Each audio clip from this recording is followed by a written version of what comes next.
Now, quest around a bit.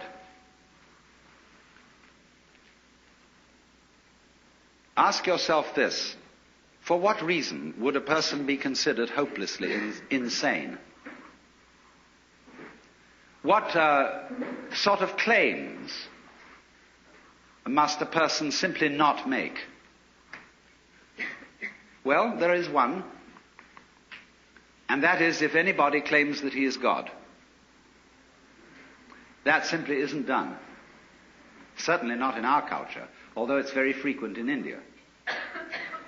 But in our culture, that is simply not allowed, because we, most of us, from a Christian background, and if not that, from a Jewish background, and there's a great deal in common. Because both Christians and Jews are deeply concerned about somebody called Jesus Christ.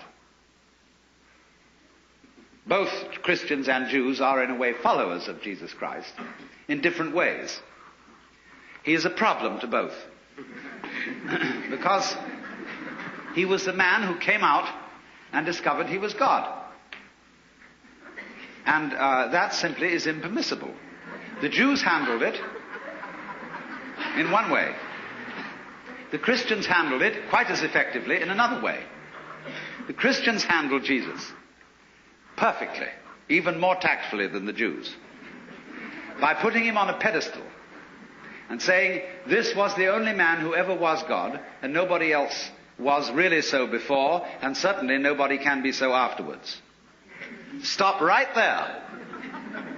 Put him on the altar, bow down to him, worship him, so that everything he had to say will be null and void.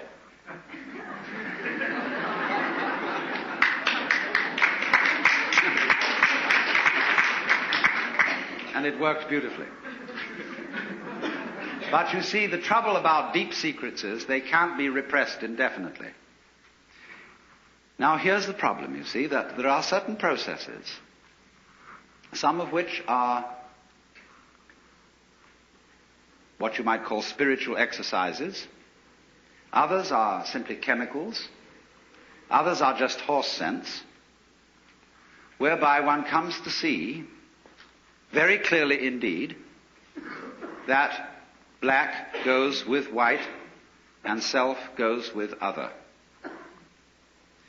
And as this becomes clear to you, it's rather shaking.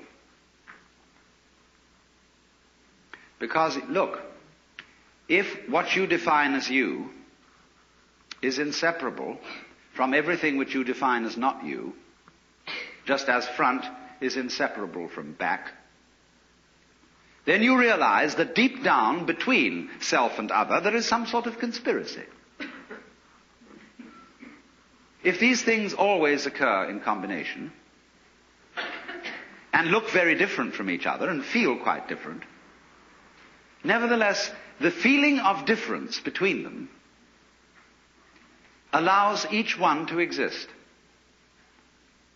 And so underneath the opposition or the polarity between self and other, or between any other pair of opposites you can think of, there is something in common, as there is, for example, between figure and background. You can't see a figure without a background. You can't have an organism without an environment. Equally, you can't have a background without a figure, or an environment without organisms in it, or without things in it. You can't have space which is unoccupied by any solid. You cannot have solids not occupying some space. This is absolutely elementary, and yet we don't realize it. Because, for example, the average person thinks that space is nothing. That it's just a sort of not-there-ness in which there are things. And we are slightly afraid that not-there-ness, that nothingness, that darkness, that the negative poles of all these oppositions will win. That they will eventually swallow up every kind of being and every kind of there-ness. But when you catch on to the game, you realize that that won't happen. Because what is called not existing is quite incapable of being there without the contrast of something called existing. It's like the crest and the trough of a wave. You can't have a wave that is all trough and no crest, just as you can't have a wave which is all crest and no trough. Such a thing has never been manifested in the physical universe.